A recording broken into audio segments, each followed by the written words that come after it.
Nunca vi um versículo na Bíblia que diga que devemos viver na pobreza, no fracasso e no desânimo.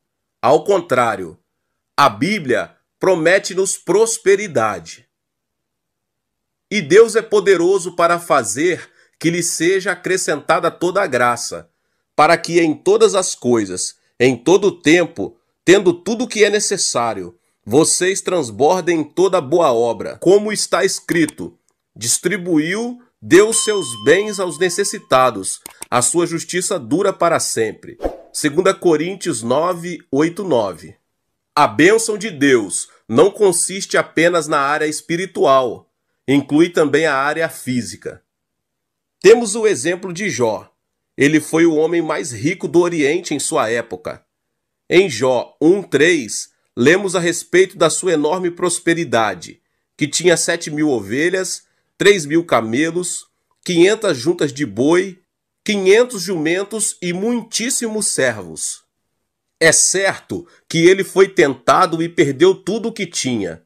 Entretanto, depois da provação, recebeu o dobro do que antes possuía. Jó 42:10. Isaac também. Obediente, semeou e colheu 100 por um. Enriqueceu, prosperou e tornou-se grande, até consolidar-se poderoso. Gênesis 26, 12 e 13. Jacó, quando foi para a casa de seus parentes, tinha as mãos vazias. Todavia, ao voltar para a terra de seu povo, possuía muitos bens que havia acumulado. Gênesis 31, 17 e 18. José foi vendido como um escravo por seus irmãos. Contudo, Deus o enalteceu. Ele se tornou o primeiro ministro da terra do Egito e foi uma bênção muito grande para as outras nações. Gênesis 41, 41. Paulo trabalhou com esforço próprio, sem pesar a ninguém. 1 Tessalonicenses 2:9. Desde Gênesis até Apocalipse, nunca vi alguém que, crendo e sendo fiel a Deus, tenha vivido e morrido em meio à pobreza. Sabe por quê? Porque Deus, que é Senhor de toda a criação, é o nosso Santo Pai. Deus não quer que nós, seus filhos, estejamos preocupados com nossa roupa e nosso alimento, pois os gentios é que se identificam com essas preocupações.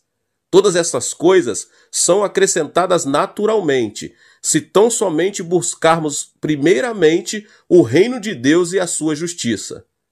Se ele é um Deus que protege e considera as necessidades dos gentios, quanto mais as nossas, que fomos redimidos pelo sangue de Jesus Cristo. Deus, por seu grande nome e glória, vai nos abençoar. O problema está em nossa fé e atitude.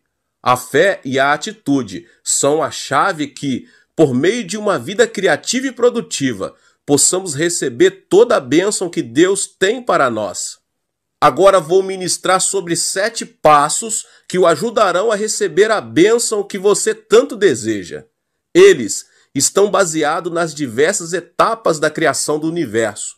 Se você conseguir compreendê-los e pô-los em prática, estou convencido de que sua vida não será mais a mesma.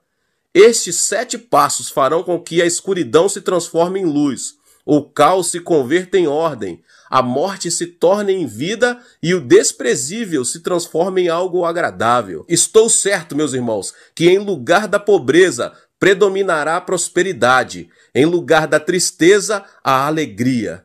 Eu agora convido você a me acompanhar na descoberta desse segredo, agora mesmo. O primeiro passo é: espere que a luz do Senhor brilhe sobre você. No princípio, Deus criou os céus e a terra. Era a terra sem forma e vazia. Trevas cobriam a face do abismo, e o Espírito de Deus se movia sobre a face das águas. Disse Deus: haja luz, e houve luz. Gênesis 1, do 1 ao 3. A primeira frase dita por Deus para pôr em ordem no mundo sem forma e vazio foi: haja luz. Isso quer dizer que nós, ao vermos nossa vida desorganizada e vazia, também podemos dizer, tal como Deus fez em sua criação, haja luz. Nós também podemos dizer nas nossas vidas, haja luz.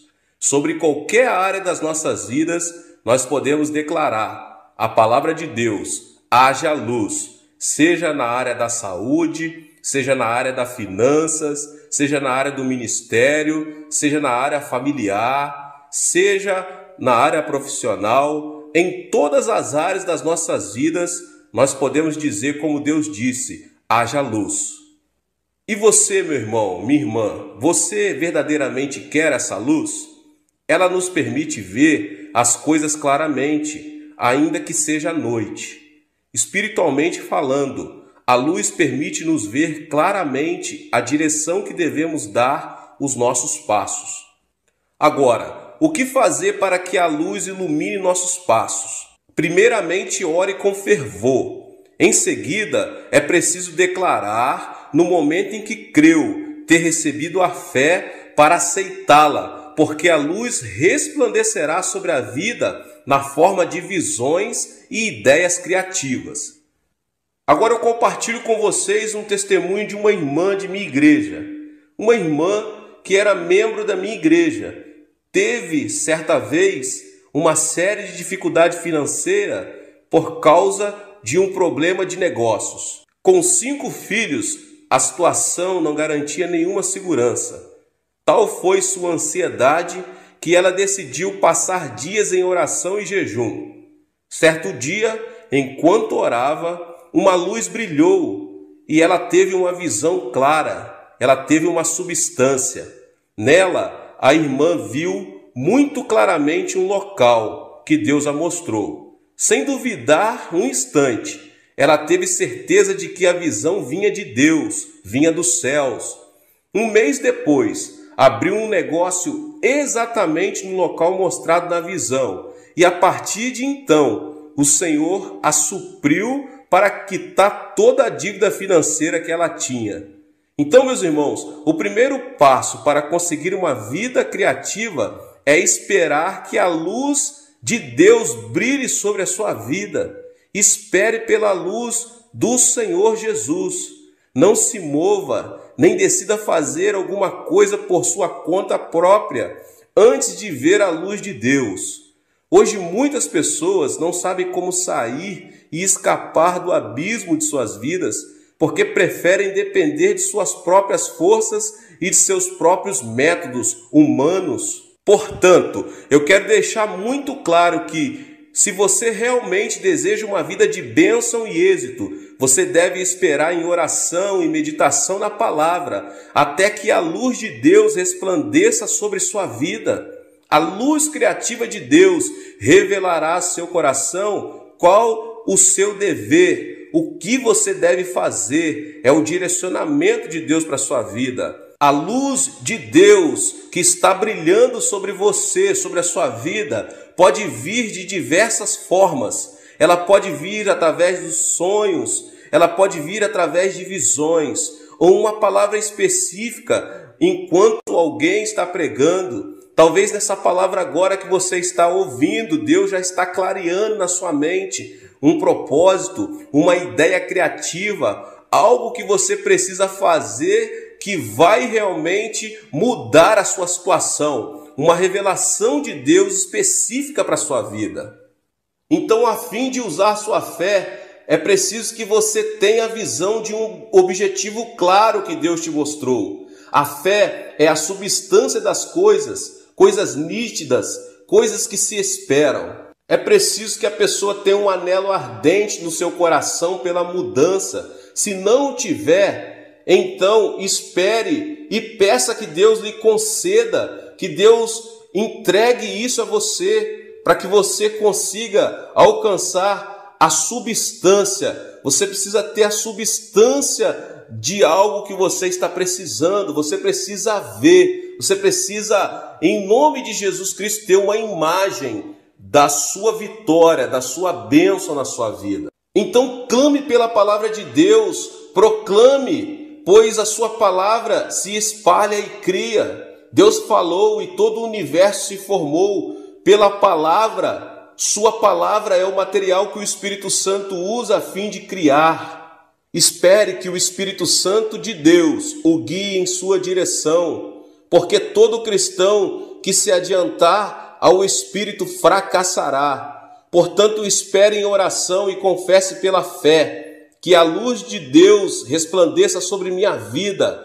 Haja luz, haja luz, haja luz em minhas finanças, haja luz em minha saúde, haja luz em minha família, haja luz em meu ministério, haja luz em todas as áreas da minha vida. Você pode dizer isso com fé, em o nome de Jesus. Agora, meus irmãos, o segundo passo.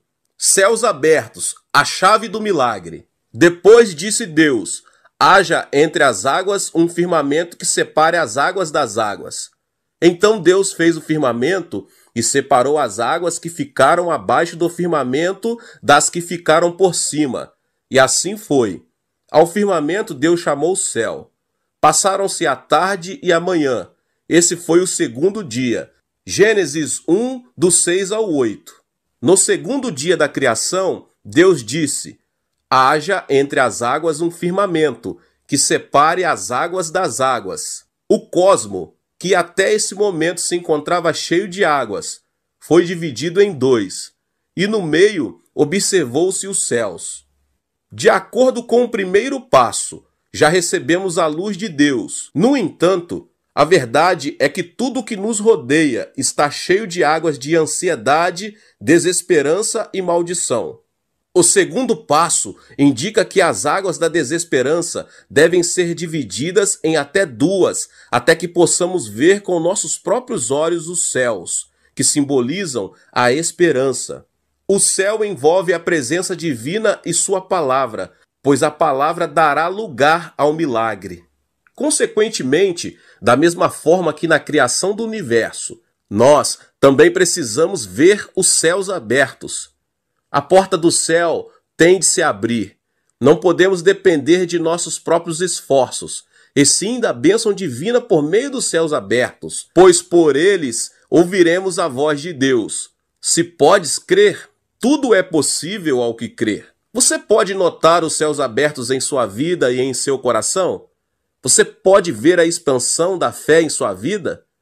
Se pode, diga de todo o coração: Senhor, confesso que hoje é o dia do milagre. Você deve crer que o milagre acontecerá no seu trabalho. Tenha a convicção que em sua família também o milagre se apresentará. Espere o milagre em oração. A pessoa que não teve a experiência dos céus abertos em sua vida nunca terá a alegria de desfrutar um milagre celestial.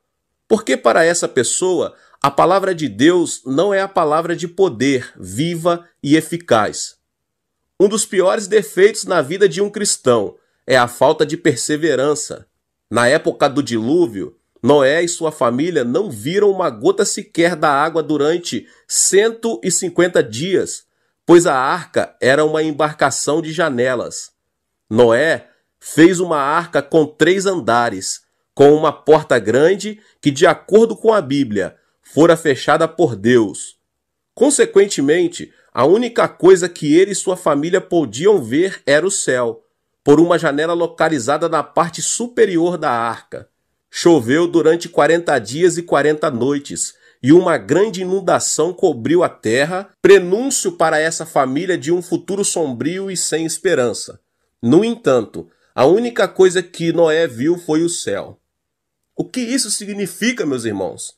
Existe uma lição que deveríamos saber e considerar seriamente? Sim, pois esse relato ensina que devemos observar o céu, esperar a promessa e o milagre do Senhor, por mais que as circunstâncias se apresentem difíceis e adversas. A janela pela qual observamos o céu é a Bíblia. Somente por meio dela poderemos observar os céus abertos. A palavra nos consolidará, fará aumentar nossa fé e nos dará capacidade suficiente para poder observar claramente o milagre celestial. Portanto, meus irmãos, eu aconselho cada um de vocês a irem à igreja, ouvir as mensagens de fé, ler a Bíblia, a palavra de Deus, e manter um alto grau de esperança com relação ao milagre. Creia que hoje será o dia em que o sobrenatural acontecerá em sua vida, em o nome de Jesus. Não duvide que o dia de amanhã será melhor do que o dia de hoje, que o mês seguinte será mais próximo que o atual e que o próximo ano será muito melhor que este. A chave do sucesso está nos céus abertos. Os que olham para as águas do desânimo cairão no abismo, mas os que creem e esperam no milagre celestial receberão as asas da palavra e serão como águias, voarão sob o céu aberto e não cessarão. O passo número 3. Faça planos específicos. E disse Deus: ajuntem-se num só lugar as águas que estão debaixo do céu, e apareça a parte seca. E assim foi. A parte seca Deus chamou terra, e chamou mares ao conjunto de águas. E Deus viu que ficou bom. Então disse Deus: cubra-se a terra de vegetação, plantas que deem sementes e árvores cujo fruto produzam sementes de acordo com as suas espécies. E assim foi. Gênesis 1, 9 ao 11. Nada aconteceu enquanto a terra esteve submersa nas águas. Entretanto, quando a parte seca foi descoberta pela palavra de Deus, apareceu a terra fértil. As árvores cresceram e deram fruto. A que corresponde essa terra fértil em nossa vida, meus irmãos? Corresponde a organizar planos específicos que implicam visão, propósito e determinado tempo sob a direção do Senhor. Eu entendo que Deus nunca abençoa planos vagos e sem propósitos determinados.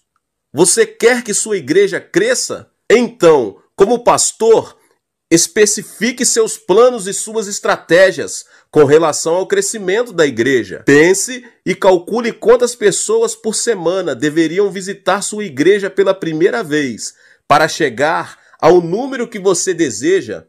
Sem dúvida, o plano implica também determinar o tempo. Se você é comerciante, organize sua agenda e seus planos específicos e creia no milagre.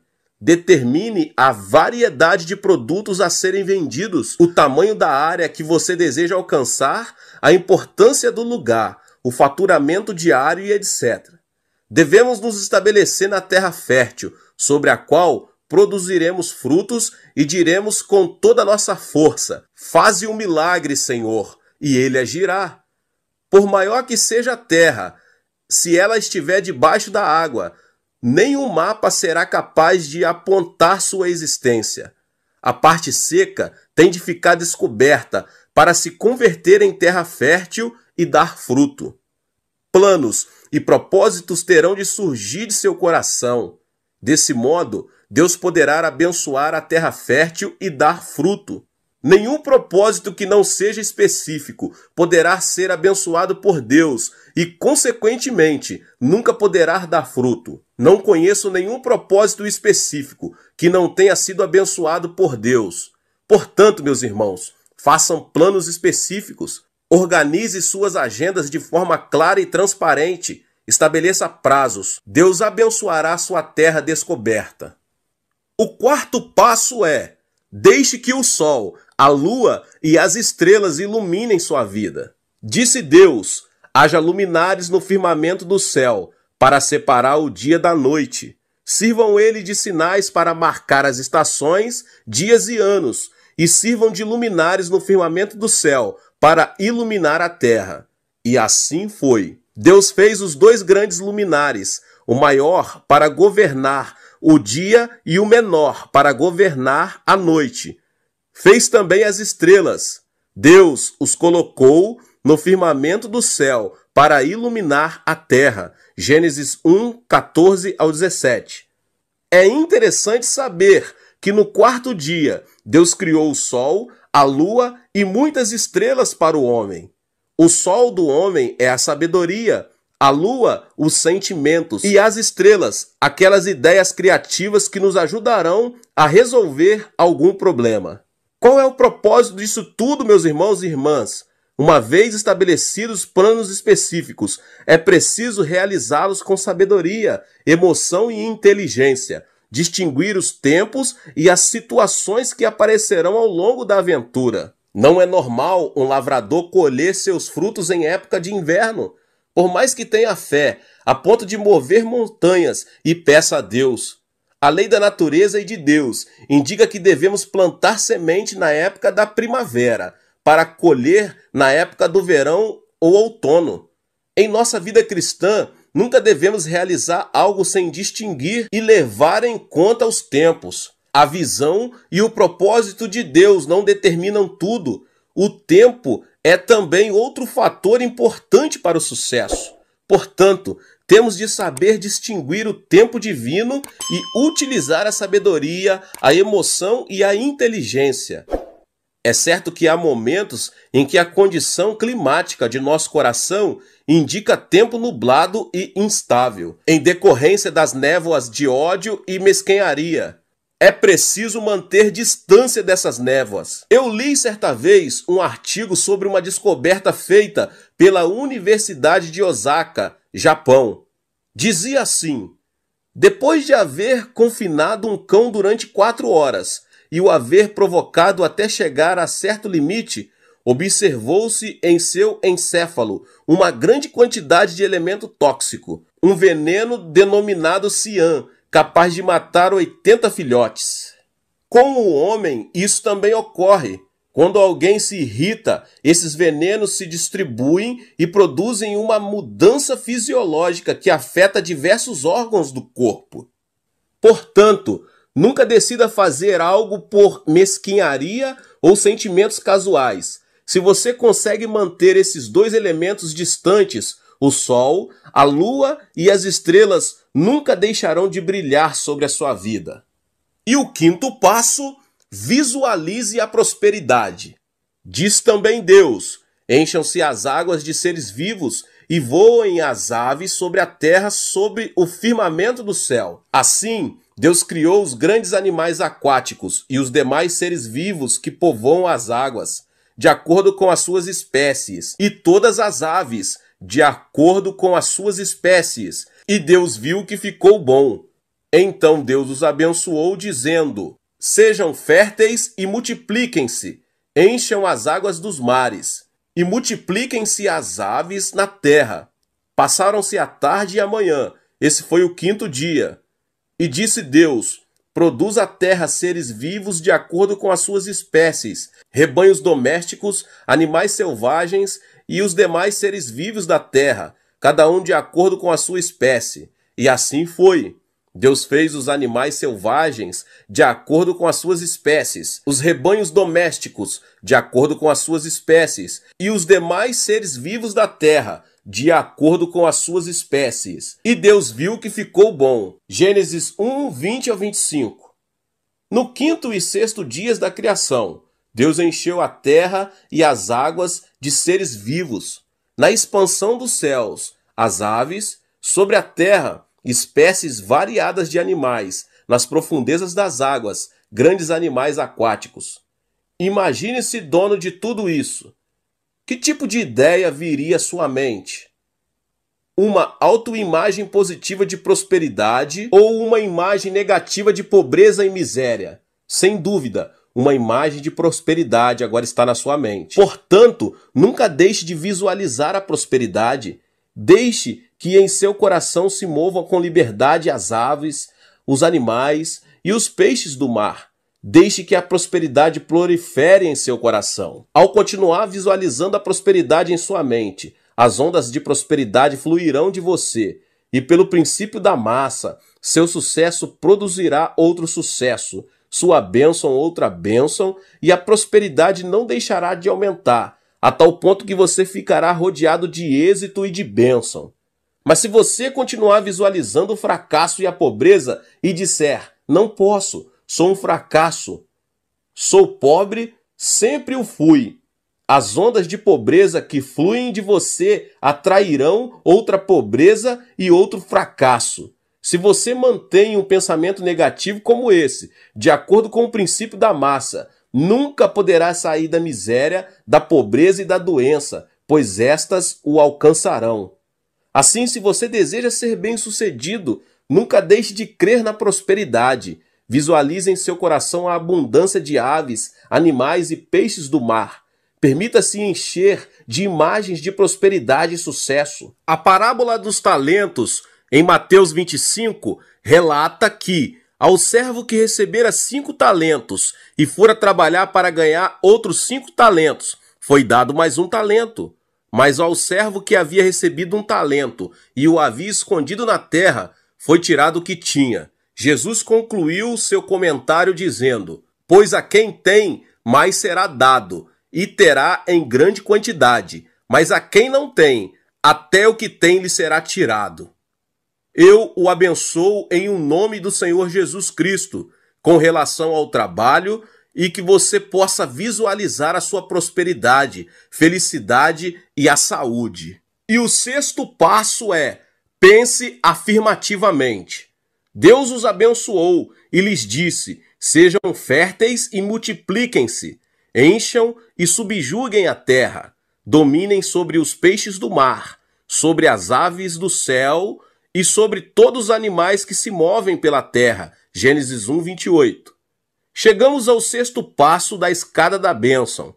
Esse passo implica, como homens e mulheres criados à imagem e semelhança de Deus, desfrutar a bênção de subjugar toda a terra e as coisas que nela existem.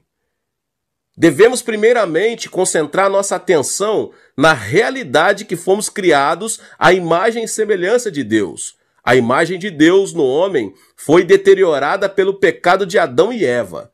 Entretanto, nós, cristãos, recuperamos essa imagem pelo sangue de Jesus Cristo, que nos permite a aproximação da presença divina em louvor e adoração.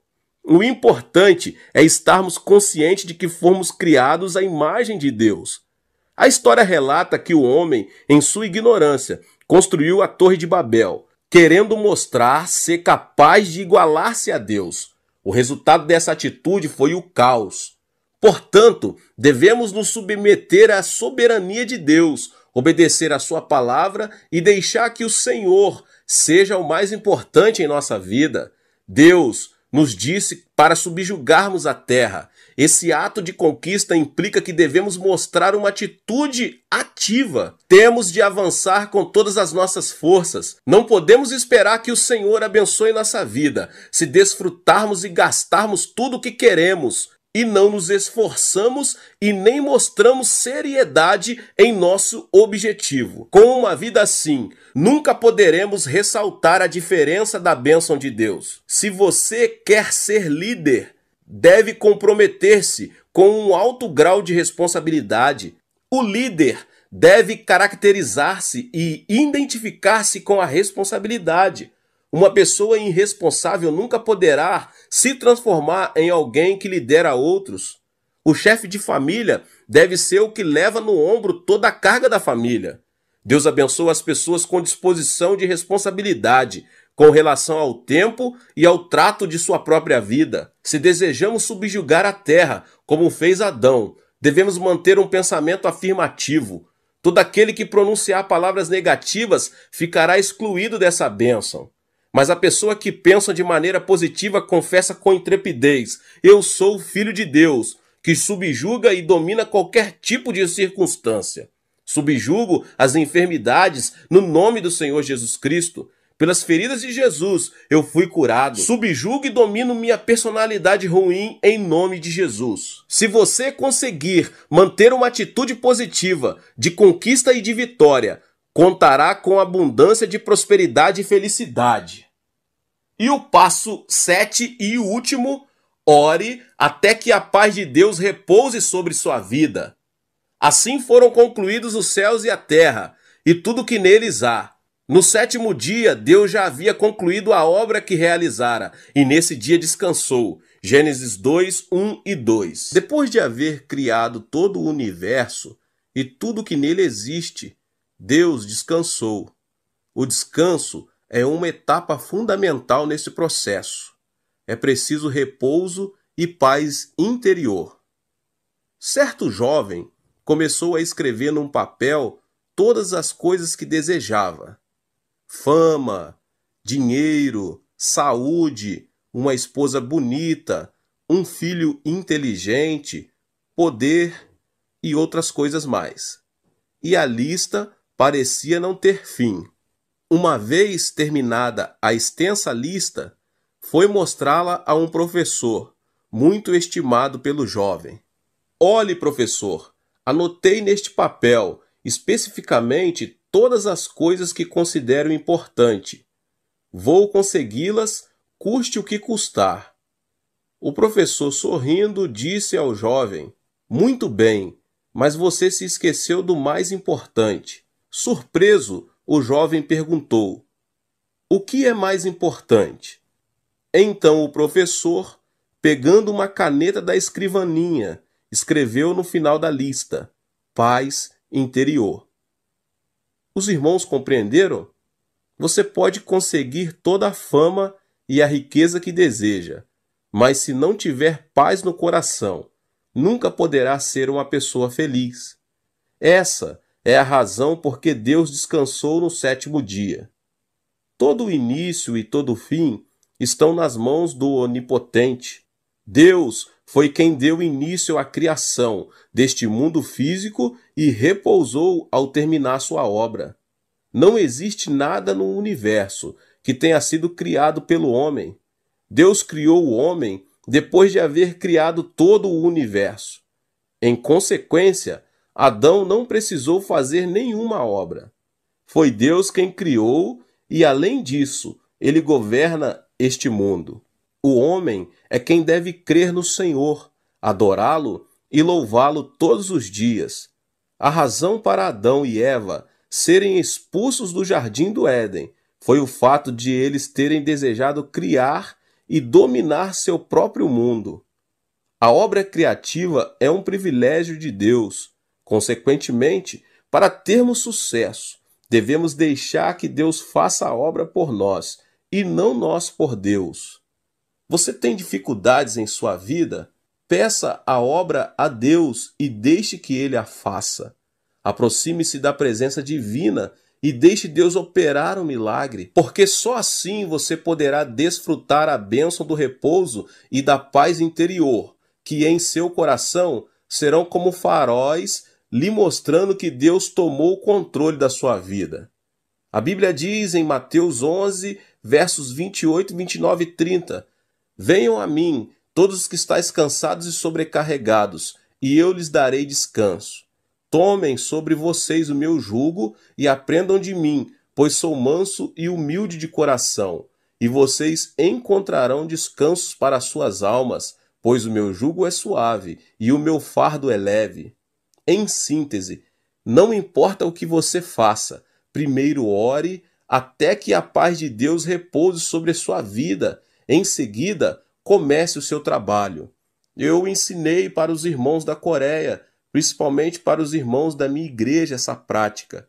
Todos os dias pela manhã, especificamente entre os horários das 4h30 às 5 da manhã, começamos o turno de oração.